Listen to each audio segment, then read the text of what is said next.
Hi everyone, in front of me I've got ZTE Blade A53 Plus, and let me share with you how to check for the software updates on this device.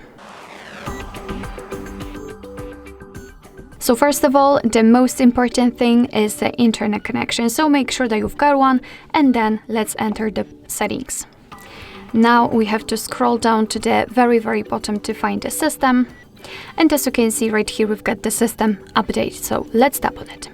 So the internet connection is important because your device will be allowed to check whether you've got any kind of updates. As you can see, for some reason my device is currently updating itself.